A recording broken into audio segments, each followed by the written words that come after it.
Hello and welcome. Today we're going to talk about the foundation for a successful retirement income plan. We're also obviously going to be talking about the Social Security decisions. But what's important, as we see throughout the video, we'll see these little gears. We want to make sure that all our pieces fit together well, which is very important. I just want to let you know, myself, a realistic economist, are not affiliated or endorsed by Social Security. This program is designed to be specifically educational in nature. It is a multi-part program that's based on my 2016 Social Security book, Social Security Rules and Regulation, Eliminating the 5 Risks, and this will include excerpts from my programs presented at William Paterson University here in New Jersey. A little bit about me. Obviously, you have a handout packet. Be handout number 1. It'll just talk a little about me and my qualifications. But what I want to really stress is that this will be the most straightforward, nothing hidden education program that you'll ever receive. Now, people ask me, why is that? Well, number 1, I'm certified by the National Social Security Advisors. You can read a little bit about that in my handout. I've authored 7 books, including the one on Social Security. There's no free consultations, come to the office gimmicks with these programs. No free meals, no this or that, and there's no sales pressure. What we're going to do is focus on creating income by eliminating the 5 risks, how best to integrate that into Social Security decision. And we've done that through a very simple process. I have divided this program into 5 videos that you can stop and replay any section as you like. Just don't leave me on pause too long because I do get tired standing. And we've included a question and answer. What we're going to try and do with this is basically divide the overall program into 3 parts. One part is the 5 videos that we're going to go through. And included with that will be your numbered handouts. So as I'm going through a handout, you'll be able to see the right handout. So obviously you're not kind of thumbing through all your papers. You know exactly which handout we're talking about at the time. Part 2 is a PDF copy of my Social Security book, and that's going to be emailed to you. It should be actually in your original packet. The concept there is that it could be used as your reference material, checking things, or actually kind of prompted to ask questions. Part 3, I think, is critical, and I really want to stress this. This is what ties all the pieces together. It's the Social Security report. What it does, and you can see it live, which is pretty exciting. You actually, as I'm talking to you on the telephone, we're doing it live on my computer screen, so you can actually see my computer. And then you can actually apply a lot of techniques that we're going to learn in the program, some of the terminology like restricted or file and suspend. You can see that in actual how it works and what the effect is on your actual Social Security dollars. So that's a really nice feature, but that really makes it, it kind of takes all the technical stuff and makes it so that it becomes clear and understandable. The videos are designed to be followed in sequence. Now, if you want to, 1, 2, 3, 4, 5, it's pretty straightforward. If you want to watch video 5, you can do that. The only problem is you're missing some of the earlier programs because they're all built one upon each other. Each section is divided into about 15 minutes. This helps to keep you awake and gives my voice a break, which is important. If you need to ask any questions, my email is joe@realisticeconomist.us, and it should be on the handouts as well. Here's my question that I ask, or a lot of times people will ask me, Joe, you're a pretty smart guy. So if you're looking for an investment advice, what I normally tell folks to do is invest in tennis balls, and they usually have a very high rate of return. I usually get a kind of a blank stare until I show them this, at which point they kind of laugh and we move on to the next part. What happens sometimes, I think there's a really funny guy, Steve Carell, and he'll say, sometimes I'll start a sentence and I don't even know where it's going. I just hope to find it along the way. I hope you don't find that with this particular program.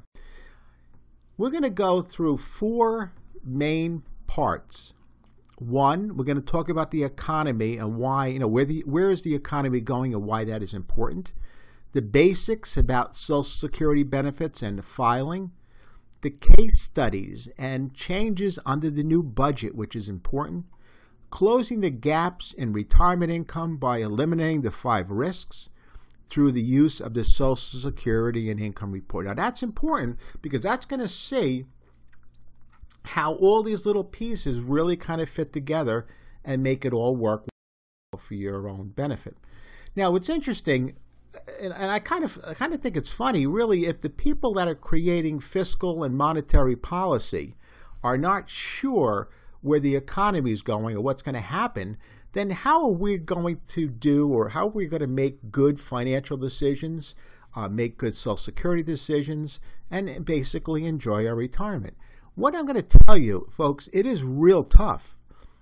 It's a crapshoot, and many, many people will fail and not achieve the retirement that they really want to. What I want to try and do is explain this in a story. Quite a few years ago, met someone, and they had grown up in Savannah, Georgia, and they relocated out here to New Jersey to come to work for Exxon, which at the time was located in Florham Park.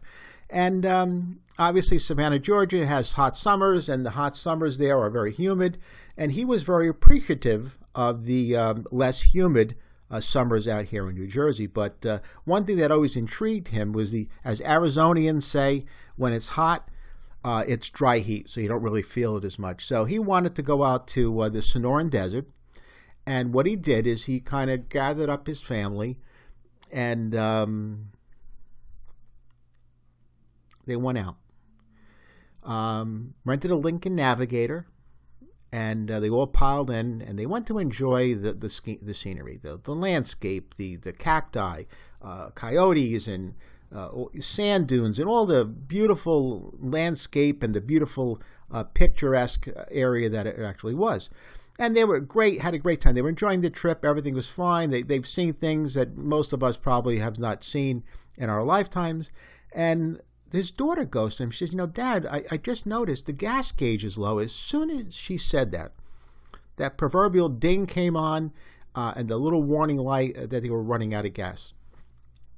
Now, what happened at this point is important because now they had to make some decisions. What should they do? They were running out of gas. Should they close the windows, or open the windows rather? Should they turn the air conditioning off? Should they go faster? Will that help save gas? Should they go slower? Will that help save gas? The amount of decisions were very, very difficult, and they didn't know what to do. Now, ultimately, it worked out well. They found the gas station, they gassed the car up, and they went on with the rest of the trip. But 2 important things really happened. One, they had to make some decisions, and they didn't know what to do. The second thing was, from that point forward, from that ding of the gas gauge, their trip changed. They no longer were enjoying the scenery, the cacti, and all the other stuff out there. It really changed. And I equate that story many times to our retirement. As we're retiring, if the economy changes, something goes wrong, something happens, it really has a huge impact because we don't know what to do. What should we do? Is it going to get better? Should we do something? Should we get the safety? Should we try to salvage what we can? You really lost sight of the whole benefit of being retired. Is to enjoy it. Is to you worked your entire life to kind of take the money and live and enjoy it. And that really was a huge, huge awakening story that I think I just wanted to relay out to you at this time. I want you to write down these 4 words. 1, means testing, wealth transfer, deeming, and taxes. These are going to be very critical words or very critical ideas as we go forward when we make our proper Social Security decisions. Now, what I find it's pretty interesting, you really can't make all or good Social Security decision when having all the pieces fit together. You need opinions. What's your opinion on this? What's your opinion on that? What you're going to find is opinions are like fingerprints. Everyone has one, and they're all different. So where does that leave you? What I want to ask is simply this. What is your opinion on the overall economy, on interest rates, on GDP growth, health costs, taxes, and the election and politics? But I'm only kidding about election and politics. Now, what I'm going to give you is at this point is my opinion. And we're going to look at something that's very, very important. As an economist, here's my opinion.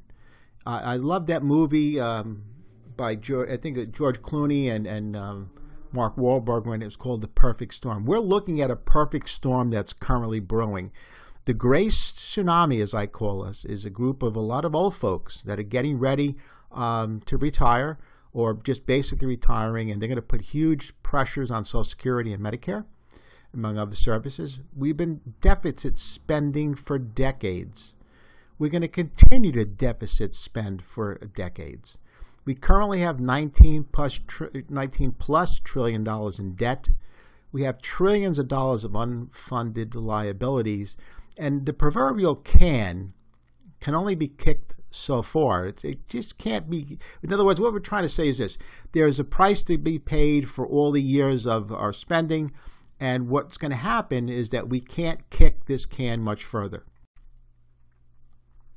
We have 5 basic ideas that will help fix the economy and that will affect your Social Security decisions. 1, we can increase taxes. 2, we can reduce benefits. 3, we can attempt to increase GDP, become more productive. 4, we can print money, or a combination of all or some of the above. What we're going to try and do is take a quick look at each one of these scenarios to see which one or any of them will work.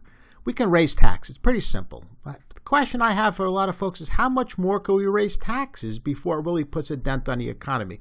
The answer is yes, we can raise taxes, but not a lot. Really not enough to kind of fix the problems. Number 2, we can cut benefits like Social Security, Medicare, Medicaid. But I normally tell people, look, when these politicians make these decisions, who's the main group of people that vote? And obviously the answer is the baby boomers, the people 50 plus or so. These are the people that go out and vote. So what they're going to wind up doing is punishing a lot of these politicians and vote them out of office.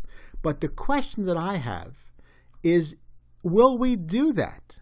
And as we're going to learn, many times in the past we have not, and we actually let them stay. We can grow our way out of it. Most countries are really experiencing a negative growth.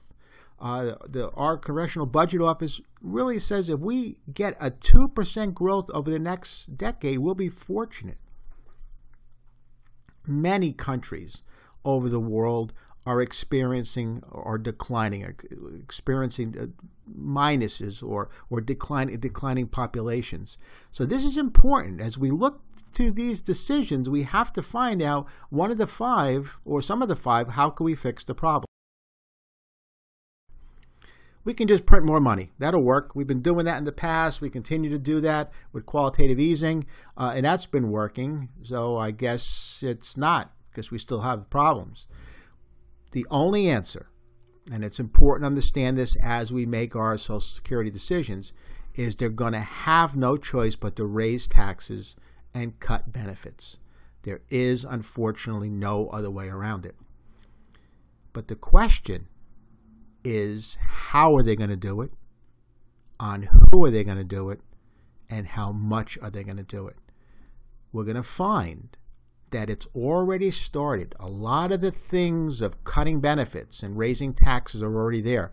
One of the things that we need to realize for the last few years, they means test Parts D and B of Medicare, which simply means this.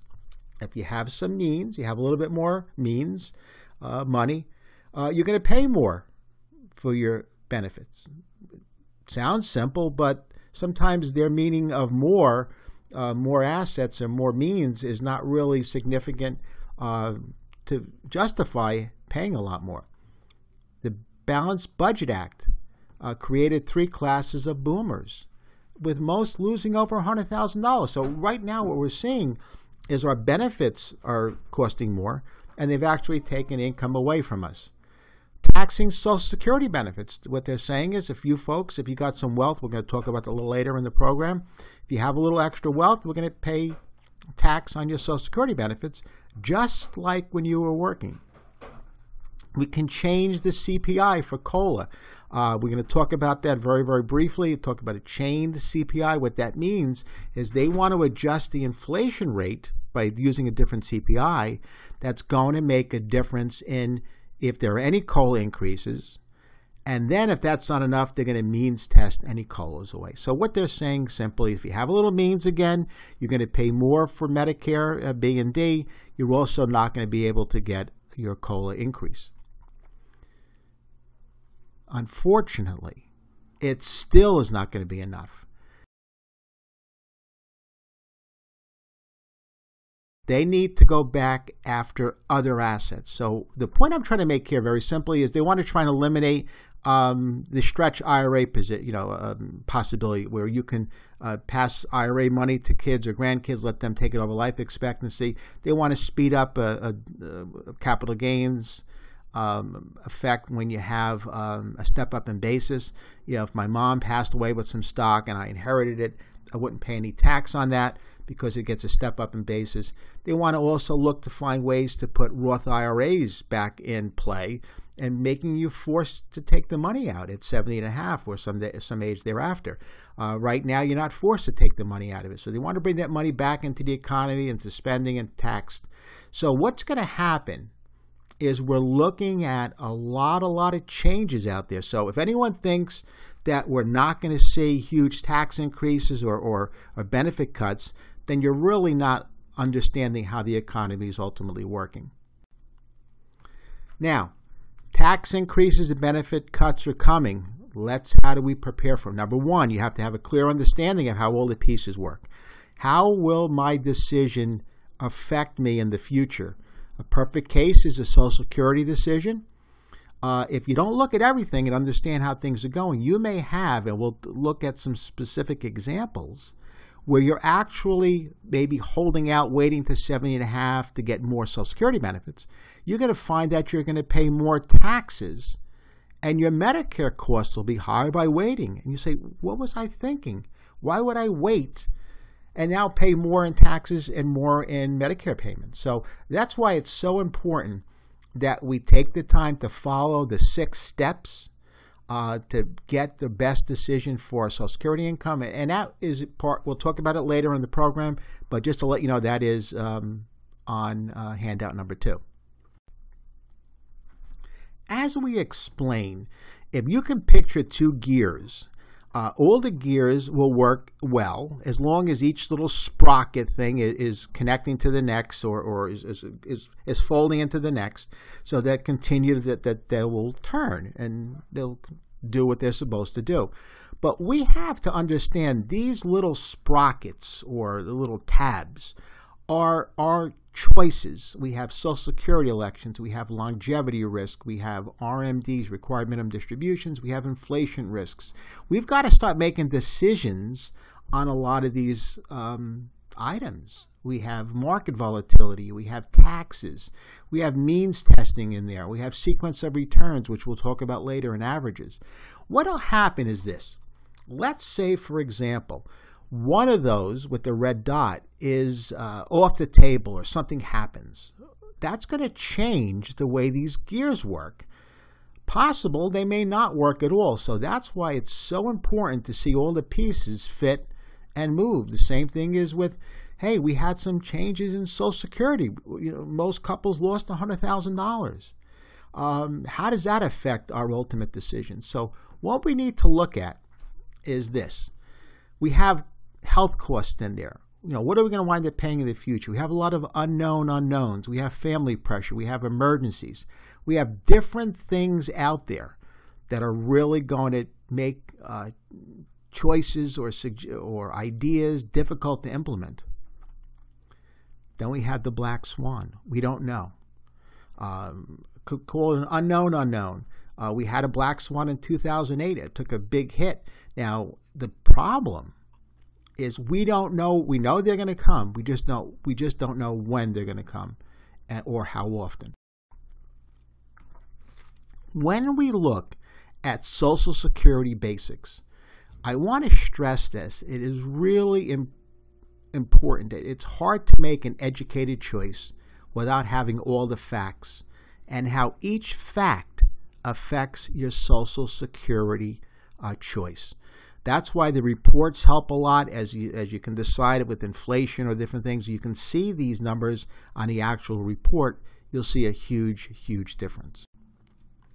That's the end of section 1. We're going to do a very quick review of some highlights, and then we can proceed on to section 2. The parts that I kind of want to bring up, as we talked about, is the 3 distinct parts of the program, which is the video, which we're watching now. Again, check your email and make sure you have all the proper handouts. My Social Security book, around 150 pages or so, that's going to be your reference guide or to go and check some facts. The Social Security reports, which are important to help you tie the whole package together. We're going to learn a little bit about the 4 key words: wealth transfer, deeming, means testing, and taxes. Again, any kind of questions that you need to address, joe@realisticeconomist.us. And last but not least, I want to stress again that all Social Security decisions have to be viewed with all the facts in play. You have to see everything, how the market conditions and all this will help you determine how to make the best Social Security decisions. Thank you. Hi, I want to congratulate you on completing part 1 of your video series. I'm excited. I hope you take advantage of the Q&A that's involved in each particular section. Very important to clarify and keep your questions answered quickly so you can go on to the next section without having any open questions that aren't answered. So please do that on the Q&A. Thank you for watching this part and looking forward to seeing you at the end of section 2. Thank you.